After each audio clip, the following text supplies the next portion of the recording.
जोहार, मेरा नाम है रंजन और आप देख रहे हैं मेरा YouTube चैनल एग्ज़ाम टाइम। आपका स्वागत है।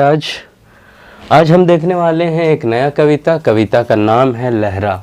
इस कविता के जो कवि है इनका नाम है प्रमोद चंद्र देवघरिया। इनको हम प्यार से मधुप भी कहते हैं।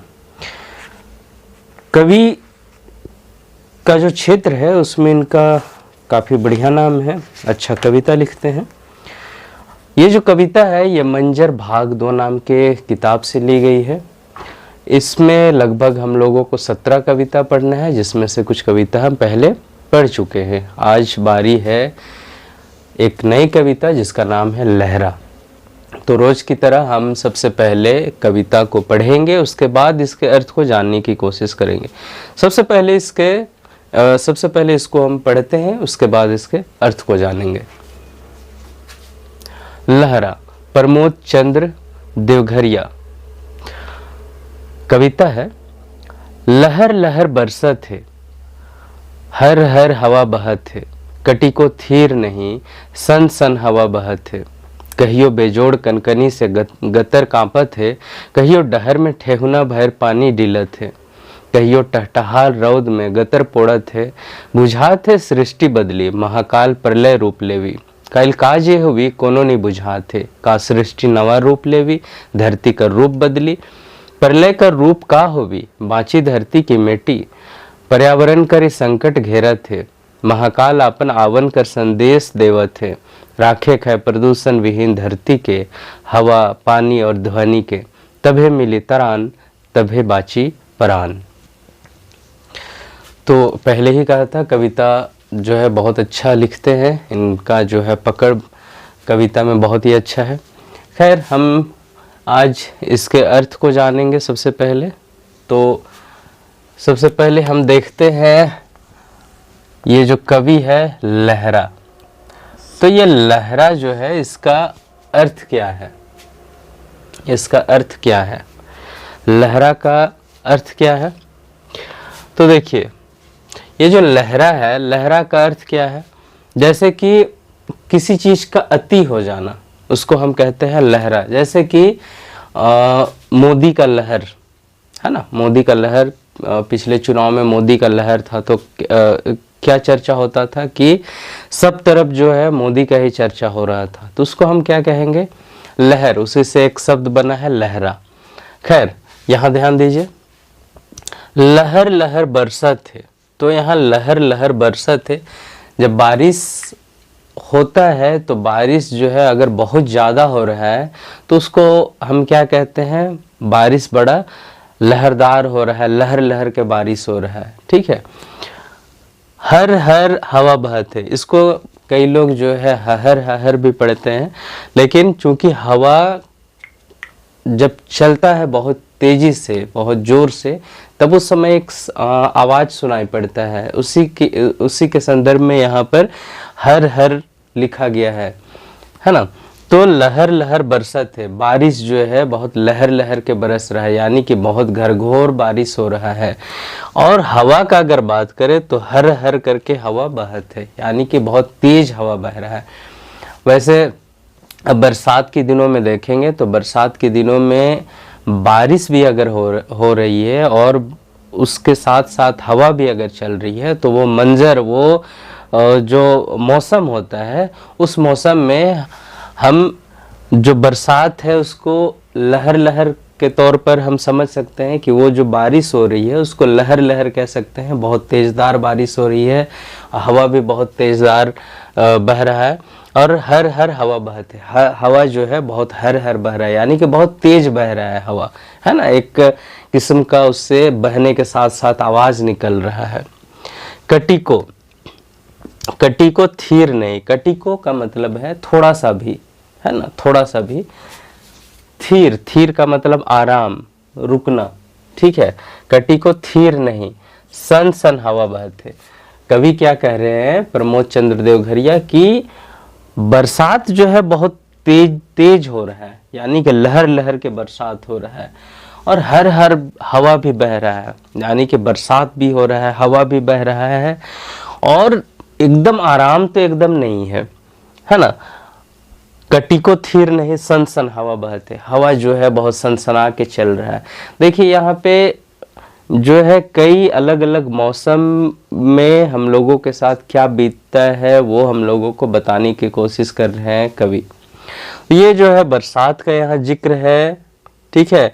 ये दोनों जो है लाइन बरसात के समय का जो है मंजर, बरसात के समय का हालात को बता रहा है। कटी को थीर नहीं सन सन हवा बहते। अगर आप नवंबर दिसंबर में अगर मौसम को देखें तो उस समय का मौसम, उस समय का जो मिजाज है, ऐसा लगता है जैसे हवा बहुत तेजी से बह रहा हो, बहुत तेजी से चल रहा हो। और गांव घर में देखेंगे कि यह समय होता है ठीक धान कटनी का, धान कट चुका होता है, मिसनी धान का जो मिसाई जो है वो चालू होता है, तो उस समय जो है हवा बहुत तेजी से बहता है ना। गांव घर में देखेंगे कि उस समय जो है पेड़ पौधों से जो पत्ता जो है वो भी झड़ जाता है, लोग पतंग उड़ाना शुरू कर देते हैं। तो कटी को थीर नहीं, कवि क्या कह रहा है कि एकदम आराम नहीं मिल रहा है ना। बरसात के समय में बरसात हो रहा है ना, हवा बहुत तेज बह रहा है। और बाद में जो है नवंबर दिसंबर के समय हवा बहुत तेज बह रहा है ना, बहुत तेज चल रहा है और आराम एकदम नहीं है। बरसात में भी हम लोग को झेलना पड़ रहा है, ठंड के समय में भी झेलना पड़ रहा है। आगे देखते हैं। कहियो बेजोड़ कनकनी से गतर कांपत है। तो कहियो, कहियो का मतलब किसी दिन, कभी। बेजोड़, बेजोड़ मतलब जिसका जोड़ नहीं है, बेजोड़ बहुत ज्यादा, बहुत अधिक, है ना, सॉरी। कहियो बेजोड़ कनकनी, कनकनी का मतलब बहुत ज्यादा ठंड, कनकनी का मतलब बहुत ज्यादा ठंड, कनकनाहट वाला ठंड जो शरीर को एक तरह से हिला के रख दे। तो कहियो बेजोड़ कनकनी से गातर कांपत है। गतर का मतलब क्या होता है? गतर का कई लोग जो है गांव में अगर जाएंगे तो गतर का अर्थ पीठ से निकालते हैं, लेकिन यहाँ पर गतर का अर्थ शरीर होगा, काया होगा, है ना। और कांपत है माने कांप रहा है। इसका अर्थ क्या है? तो कभी ऐसा भी होता है कि जो कनकनी है वो बहुत ज्यादा होने लगता है, जिससे कि हमारा शरीर जो है एक तरह से कांप जाता है, ठीक है। कहियो डहर में ठेहुना भर पानी डिलत है। कहियो, कहियो का मतलब किसी दिन, डहर का मतलब सड़क, रास्ता, जो भी आप इसका अर्थ निकालना चाहे। ठेहुना का मतलब होता है घुटना। भर मतलब भरा हुआ पानी, पानी का मतलब तो आप जान रहे हैं। डिलत, डिलत का मतलब भर जाना, है ना, भर जाना और भर करके ओवरफ्लो हो जाना। जैसे मान लीजिए यहाँ पर एक डैम है, धुरवा डैम या कांके डैम या कोई भी वैसा, मान लीजिए खेत है। बारिश के दिनों में क्या होता है कि पानी अत्यधिक आने से, ज़्यादा पानी आने से खेत का जो मेड़ है वो वहाँ तक पानी भर जाता है। उसके बाद पानी उस मेड़ को पार करके दूसरे खेत में चला जाता है अगर ज़्यादा पानी हो जाए तो उस तरह का जो स्थिति है उसको कहते हैं डिलना, ठीक है। तो कवि क्या कह रहा है कि कहियो डहर में ठेहुना भर पानी डिलत है ना। पहले तो क्या कह रहा है कि बरसात में लहर लहर के पानी आ रहा है, हवा बहुत तेज चल रहा है। बाद में अगर देखें नवंबर दिसंबर में तो उस समय भी हवा बहुत तेज चल रहा है। और कभी तो ऐसा भी देखने को मिलता है ठंड के दिनों में कि जो कनकनी जो है ये ऐसा लगता है जैसे पूरा शरीर को हिला करके रख देगा, है ना, कपा देगा। कभी ये भी देखने को मिलता है कि घुटना तक जो है सड़क में पूरा पानी भरा हुआ है। कहियो टहटहाल रौद में, ये लाइन देखिए, कहियो, कहियो का मतलब कभी, किसी दिन। कहियो टहटहाल रौद, टहटहाल का मतलब क्या है? बहुत जोर से, है ना, बहुत जोर से। रौद, रौद का मतलब है धूप। में गतर, गतर फिर से यहाँ वाला शब्द है गतर, मतलब शरीर पोड़त है, मतलब जल रहा है। कभी क्या कहता है कि पहले तो यहाँ बोला है कभी जो है कनकनी से, ठंड से जो है पूरा शरीर कांपता है। दूसरा लाइन में बोला है कि कभी ऐसा भी हो जाता है कि पूरा रास्ता जो है पानी से भर जाता है। स्थिति जो है अच्छा नहीं होता, खतरनाक होता है, जिसमें कि पूरा रास्ता पानी से भर जाता है घुटना तक, है ना। और कभी तो ऐसा हो जाता है कि गर्मी के दिनों में, धूप के दिनों में गर्मी जो है ऐसा लगता है जैसे हम लोगों को लग रहा हो कि हमारा शरीर को ये जला देगा, यानी कि सूर्य का रोशनी हमारा शरीर को जला देगा। बुझात है सृष्टि बदली, बुझात है मैंने लग रहा है, सृष्टि बदली, सृष्टि का मतलब ये दुनिया है ना। महाकाल प्रलय रूप लेवी, महाकाल का मतलब एक तो शिव जी भी होता है, यहाँ पे महाकाल का मतलब निकाल लीजिए मुसीबत, ठीक है। महाकाल प्रलय रूप लेवी, प्रलय का मतलब क्या होता है, विध्वंसकारी। प्रलय का मतलब कई इसका अर्थ होता है, लेकिन प्रलय का मतलब समझ लीजिए विध्वंसकारी, विनाश, ठीक है।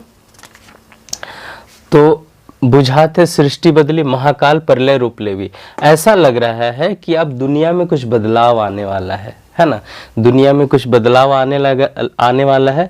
महाकाल प्रलय रूप लेवी, जो विनाश होने वाला है, जो मुसीबत आने वाला है, ऐसा लग रहा है ये बड़ा ही विनाशकारी होगा, बड़ा ही खतरनाक होने वाला है।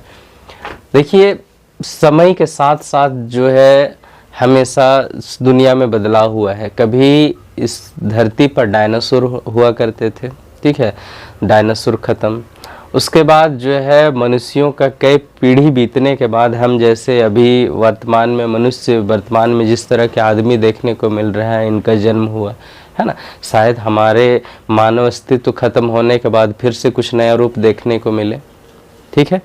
तो कवि यहाँ क्या कह रहा है कि ये जितना भी चीज दिख रहा है ना, कभी हवा बहुत तेजी से चल रहा है, कभी जो है बारिश बहुत तेजी जोर से हो रहा है, कभी घुटना तक जो है पानी भर जा रहा है। अब कई जगह पर रांची में जैसे है हल्का फुल्का बारिश हुआ तो घुटना तक पानी भर जाता है, ये देखने को मिलता है। तो गर्मी के दिनों में ऐसा लगता है जैसे पूरा शरीर जो है गर्मी से झुलस जाएगा। तो ये सब जो है चीज को देख करके कवि को लगता है कि शायद कुछ तो होने वाला है, शायद ये दुनिया जो है बदलने वाला है, ठीक है। इस दुनिया में कुछ मुसीबत आने वाला है और वो मुसीबत शायद बहुत ही विध्वंसकारी होगा, बहुत ही खतरनाक होगा। कैल का जे हुई कोनो नहीं बुझाते, कैल का मतलब कल, आने वाला कल, का जे का मतलब क्या, जे होवी जो होगा, कोनो मतलब कुछ भी, नी मतलब नहीं, बुझाते मतलब पता चल रहा है। कवि क्या कहता है कि ऐसा लग रहा है जैसे दुनिया जो है बदलने वाला है, इस दुनिया में कुछ भयानक होने वाला है, भयानक विनाश होने वाला है। कल क्या होगा कोनो नहीं बुझाते, यानी कि कल क्या होगा हमको पता नहीं चल पा रहा है, हमको समझ में नहीं आ रहा है कल क्या होगा। कुछ भी हो सकता है, शायद कल कुछ बड़ा विनाश हो सकता है ना, क्योंकि इस तरह का जो चीज़ देखने को मिल रहा है ये सब साइन है, ये सब जो है कोई बड़ा विध्वंसकारी या कोई बड़ा अनहोनी होने के पहले का जो है घटना है। यहाँ देखिए, का सृष्टि नवा रूप लेवी, धरती का रूप बदली। अब कवि जो है मन ही मन में एक सवाल पूछते हैं कि क्या जो है सृष्टि यानी कि ये धरती नवा रूप लेवी, नया रूप लेगा, क्या इसमें कुछ बदलाव देखने को मिलेगा। धरती का रूप बदली, क्या धरती का जो वर्तमान रूप है क्या ये बदलने वाला है, जो अभी हरा भरा पेड़ पौधा है या जो जहाँ अभी नदियाँ हैं, जहाँ घर है, क्या ये इसमें बदलाव हो गया, क्या ये टूट जाएंगे, फूट जाएंगे या धरती में समा जाएंगे, क्या होगा, शायद कुछ तो होने वाला है। कवि ये चिंतन कर रहे हैं। का सृष्टि नवा रूप लेवी, धरती का रूप बदली, क्या ये जो दुनिया है या धरती है क्या नया रूप लेने वाला है, क्या इस धरती का जो स्वरूप है अभी है ना वो उसमें बदलाव होने वाला है। कवि ऐसा प्रश्न कर रहे हैं। प्रलय का रूप का होगी, अगर प्रलय आ भी गया, अगर विनाश आ भी गया तो वो कितना खतरनाक हो गया, किस तरह का रूप होगा, क्या वो कम होगा, क्या वो बहुत ज्यादा होगा, है ना। बाची धरती की मिट्टी, और जब वो प्रलय आएगा, वो मुसीबत आएगा, वो विध्वंस होगा तो क्या होगा, क्या हम जिस धरती पर रह रहे हैं वो धरती बचा रहेगा या वो धरती खत्म हो जाएगा। ऐसा जो है प्रमोद चंद्र देवघरिया चिंतन कर रहे हैं, सवाल पूछ रहे हैं। आगे क्या कहता है कि पर्यावरण कर ई संकट घेरत है। ये जितना चीज भी है, यानी कि बारिश का बहुत ज़्यादा होना, हवा का बहुत तेजी से चलना, पानी का भर जाना, ठंड के दिनों में बहुत ज़्यादा ठंड, गर्मी के दिनों में बहुत ज़्यादा गर्म, है ना। तो ये सब जो है चीज़, इस सब को लेकर के जो कवि है ये क्या कह रहा है कि पर्यावरण कर ही संकट घेरत है। ये सब जो चीज़ है सब पर्यावरण से जुड़ा हुआ है, और ये पर्यावरण से जब जुड़ा हुआ है तो पर्यावरण जो है हमेशा बैलेंस होना चाहिए, है ना। लेकिन यहाँ जो है कुछ ज़्यादा ही अधिकता देखने को मिल रहा है। तो कवि को थोड़ा सा घबराहट है, कभी चिंतन कर रहा है, कभी सोचता है कि ये जितना कुछ भी है शायद इस पर्यावरण में कुछ संकट आने वाला है, कुछ मुसीबत आने वाला है। महाकाल आपन आवन कर संदेश देवत है। जैसे शिव जी है, शिव जी क्या करते हैं, विनाश करते हैं, है ना। तो शिव जी है, विनाश करते हैं। तो यहाँ पे महाकाल का मतलब क्या है, शिव जी भी रख सकते हैं, लेकिन सटीक शब्द क्या होगा, सटीक अर्थ क्या होगा, महाकाल आपन आवन कर संदेश देवत है, यानी कि मुसीबत, है ना, यानी कि कोई खतरा, खतरा जो है अपना आने का संदेश दे रहा है ना। इससे ये पता चलता है बहुत ज़्यादा बारिश होने लगा, बहुत ज़्यादा गर्मी होने लगा, बहुत ज़्यादा ठंड होने लगा, है ना। तो इससे समझा क्या जा सकता है कि शायद जो मुसीबत है, जो मुसीबत आने वाला है, उससे पहले का ये चेतावनी है ना, कि आप संभल जाइए, नहीं तो आने वाला समय में बहुत ही ज़्यादा कुछ घटना घटने वाला है, जिससे पूरा पृथ्वी का जो है आकार, पृथ्वी का जो है संरचना, स्वरूप, ये पूरी तरह से बदल जाएगा। राखेक है प्रदूषण विहीन धरती के। कवि जो है हम लोगों को कहते हैं, अपने खुद को समझाते हैं, या पाठक को, यानी कि आपको, हमको, सभी को समझाते हैं और कहते हैं राखेक है प्रदूषण विहीन धरती के। ये जो धरती है, ये धरती प्रदूषण के बिना ही अच्छा लगता है। अगर प्रदूषित हो जाए ये धरती तो सारा कुछ जो है बिगड़ जाएगा, यानी कि जो बैलेंस है धरती का वो बिगड़ जाएगा। इसीलिए अच्छा होगा कि इस धरती को जो है प्रदूषण से विहीन रखना है, प्रदूषण से दूर रखना है, ठीक है। अब यहाँ पे कई तरह का प्रदूषण है, जैसे कि जल प्रदूषण भी है, वायु प्रदूषण है, ध्वनि प्रदूषण है, या तो आजकल कई तरह के और भी प्रदूषण है। आगे कवि प्रमोद चंद्र देवघरिया क्या कहते हैं कि हवा, पानी और ध्वनि के, इसी लाइन का ये आधा है यहाँ पर। राखेक है प्रदूषण विहीन धरती के, है ना। क्या कह रहा है कि रखना है प्रदूषण विहीन धरती को, यानी कि धरती को प्रदूषण विहीन रखना है, प्रदूषण के बिना रखना है। किस किस के बिना, किस प्रदूषण के बिना, वायु प्रदूषण यानी कि हवा वाला प्रदूषण के बिना इसको रखना है धरती को। पानी को जो है प्रदूषित होने से बचाना है, बिना प्रदूषण का पानी यहाँ रखना है। और ध्वनि का जो प्रदूषण है इसको भी बचाना है। अगर टाउन में रहते हैं, शहर में रहते हैं, तो कई बार क्या अगर आप टाउन में निकल जाए तो हॉर्न, गाड़ी का जो हॉर्न है उसका आवाज़ जो है इतना चुभता है कान को, लेकिन लोग जो है थोड़ा भी संवेदनशील नहीं है, लोगों को कोई फर्क नहीं पड़ता। लोग हॉर्न बजाए जा रहे हैं और रास्ता में चलने वाले या तो खुद को भी कोई फर्क नहीं पड़ रहा है ना। तो इस तरह की स्थिति है, लोग जो है अवेयर नहीं है, लोग जो है इसके बारे में चिंतन नहीं करते, मनन नहीं करते हैं। तभे मिली तरान, अगर हम प्रदूषण विहीन धरती को, जिसमें कि हवा, पानी और ध्वनि जो है इसको प्रदूषण विहीन रखे, तभे मिली तरान तभे बाची परान, है ना। तभे का मतलब तभी, मिली का मतलब मिलना, तरान का मतलब सुकून, ठीक है, सुकून। तभे बाची प्राण, कवि क्या कहता है कि अगर हम इसको रख पाए, प्रदूषण विहीन रख पाए हवा, पानी और ध्वनि को, तभी मिली तरान, यानी कि तभी जो है हम लोगों को सुकून मिलेगा, तभी हम लोगों को राहत मिलेगा। तभे बाची प्राण, और तभी जो है मानव जाति या इस धरती पर जितने भी जीव हैं वो बच सकेंगे, नहीं तो मनुष्यों का बचना बहुत ही मुश्किल है। तो ये जो कविता है, ये कविता पर्यावरण के ऊपर लिखा गया है और पर्यावरण को जो है बचाना हम सब लोगों का जिम्मा है।